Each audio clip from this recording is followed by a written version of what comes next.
दुनिया से जुड़े मज़ेदार और रहस्यमय तथ्यों को जानने के लिए सब्सक्राइब कीजिए हमारे नए चैनल अद्भुत को, जिसका लिंक आपको नीचे डिस्क्रिप्शन और ऊपर कार्ड्स में मिल जाएगा।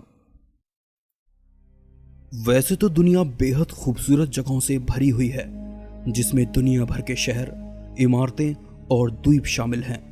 पर दोस्तों, दुनिया में ऐसे भी स्थान हैं जो बेहद खूबसूरत होने के बाद भी सदियों से वीरान पड़े हैं। ऐसे स्थान जहां कोई नहीं आता जाता। इनके वीरान होने के पीछे की वजह जो भी हो, पर ये स्थान जितने खूबसूरत हैं उतने ही डरावने और वीरान हैं। आज के इस एपिसोड में ऐसी ही 10 जगहों के बारे में जानेंगे जो पिछले कई दशकों से वीरान और बेजान पड़ी हैं। डरावनी गुड़ियों का आइलैंड। मैक्सिको सिटी के बाहरी इलाके में मौजूद आइलैंड ऑफ द डॉल्स हजारों टूटी फूटी और डरावनी गुड़ियों का घर है, जो वहां पेड़ों और दीवारों से टंगी हुई हैं। इन गुड़ियों के इस तरह से टंगे होने के पीछे एक बहुत ही अजीब कहानी है। कहा जाता है कि आइलैंड की देखभाल करने वाले एक व्यक्ति ने इन गुड़ियों को यहां टांगा था। उसे इस आइलैंड की नहर पर एक छोटी लड़की अजीब से हालातों में मरी हुई मिली। साथ ही उसे लड़की की लाश के पास एक तैरती हुई गुड़िया भी मिली थी। उस आदमी ने इस गुड़िया को मरी हुई लड़की से जोड़कर सम्मान देने के लिए एक पेड़ पर टांग दिया। थोड़े समय बाद उस आदमी को मरी हुई लड़की की आवाज और डरावने सपने आने लगे, और इसके बाद उसने अपनी जिंदगी के अगले 50 साल उस आइलैंड पर इस तरह की हजारों गुड़ियों को टांगने में लगा दिए। अगर ये बात आपको अजीब नहीं लगती, तो इससे भी रहस्यमय घटना उस आदमी के मरने पर हुई। 2001 में जब वह आदमी मरा तो उसका शव ठीक उसी जगह मिला जहां उसने मरी हुई लड़की को देखा था। House of the Bulgarian communist party. 1981 में बनी यह जगह सोवियत युग के दौरान कभी बल्गेरियाई कम्युनिस्ट पार्टी का केंद्र हुआ करती थी, पर एक दशक से भी कम समय में सोवियत संघ के सदस्य देश और गैर सदस्य देशों के बीच की सीमा आयरन कर्टेन टूट जाने पर यह बिल्डिंग वीरान होकर सोवियत युग के अंत का प्रतीक बन गई। इस जगह के ज्यादातर भाग या तो टूट गए या चुरा लिए गए, जिससे इस जगह ने एक खंडर का रूप ले लिया। बाद में इस जगह को टूरिज्म के लिए रिस्टोर करने की कोशिश की गई, लेकिन इसे फिर से जिंदा करने की अनुमानित लागत बहुत ज्यादा है, इसलिए ये जगह कई सालों से वीरान पड़ी हुई है।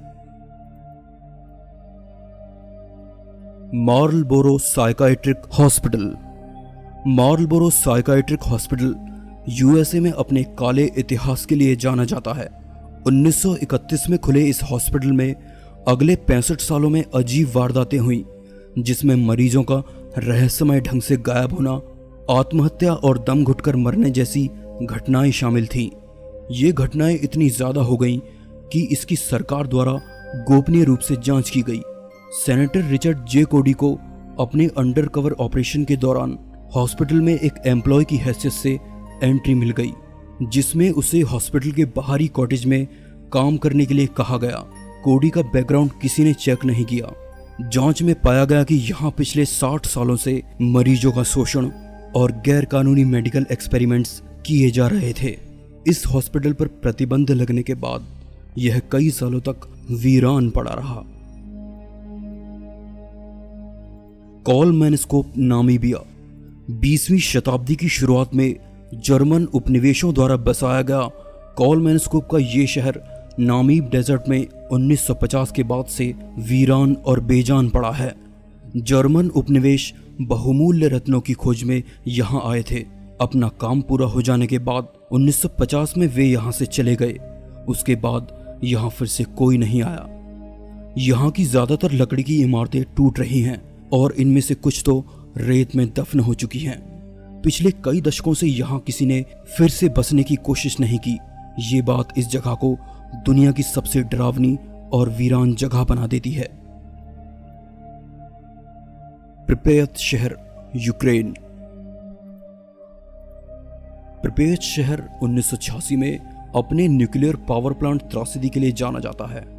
यूक्रेन के उत्तरी प्रांत के शहर प्रिपेयत के करीब चेरनोबिल 26 अप्रैल 1986 की रात को अचानक तेज धमाके के साथ सुर्खियों में छा गया।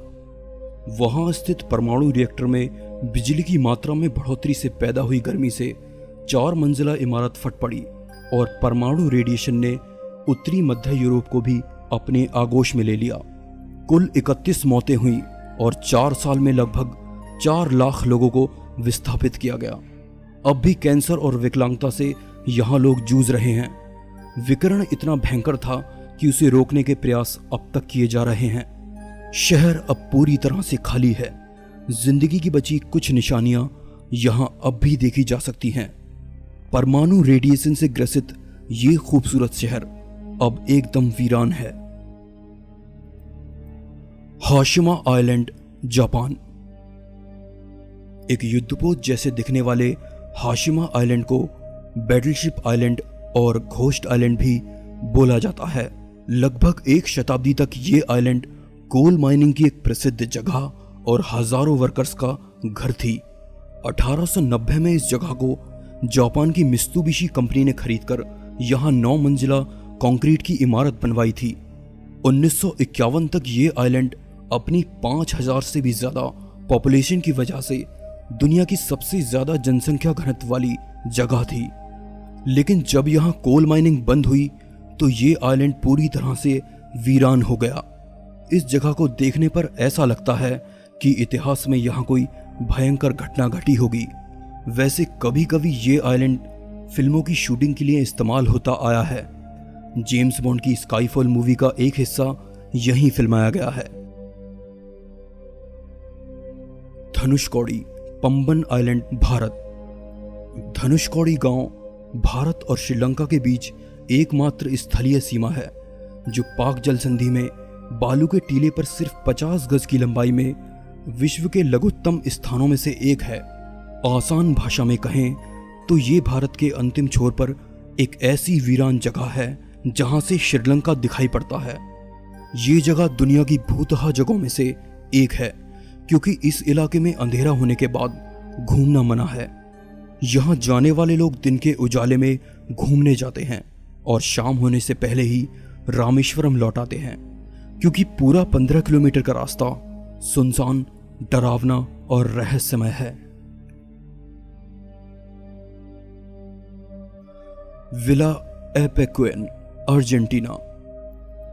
1920 के दशक में लेगो एपेक्वेन के किनारे एक टूरिज्म गांव स्थापित किया गया था जिसका नाम विला एपेक्वेन रखा गया। जल्द ही यहाँ रेल यातायात की सुविधा भी विकसित हो गई। उसके बाद से ये शहर आने वाले कई दशकों तक फला फूला। 1970 तक आते आते इस गांव की जनसंख्या 5000 के पार पहुंच गई थी। इसी समय अचानक से हुए एक मौसमी बदलाव ने यहाँ पर होने वाली बरसात के स्तर को सामान्य से बहुत ज्यादा कर दिया, जिसकी वजह से यहाँ कई सालों तक भयंकर बरसात हुई। 1985 में पूर्वी बांध से पानी भारी मात्रा में बाहर निकलने लगा और ये गांव उसमें डूब गया। उसके बाद यहाँ पानी का स्तर 10 मीटर तक बढ़ गया। बाद के सालों में मौसम सही होने से पानी तो कम हो गया, लेकिन उसके बाद से ये गांव वीरान पड़ा है। सेल्टो होटल, कोलंबिया। बोगोटा, कोलंबिया के बाहरी इलाके में 515 फीट ऊंचे वाटरफॉल के पास स्थित होटल डेल सेल्टो 1928 में पहली बार खुला था। अगले कई दशकों तक ये होटल पर्यटकों की पसंदीदा जगह बना रहा, लेकिन बाद में बोगोटा नदी के दूषित हो जाने पर यहाँ टूरिज्म धीरे धीरे कम होने लगा।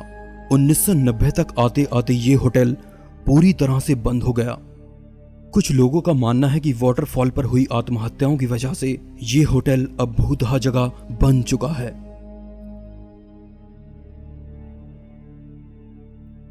मॉन्सल फोर्ट्स, थेम्स नदी। थेम्स नदी के मुहाने पर बने मॉन्सल फोर्ट्स पिछले 65 सालों से जंग खा रहे हैं। नदी के किनारे से बने दूर ये टावर कभी दूसरे विश्व युद्ध के दौरान काम में आते थे। 1950 के अंत तक इन्हें आधिकारिक तौर पर बंद कर दिया गया। तभी से ये टावर आम इंसान से बिल्कुल अनजान और वीरान पड़े हैं।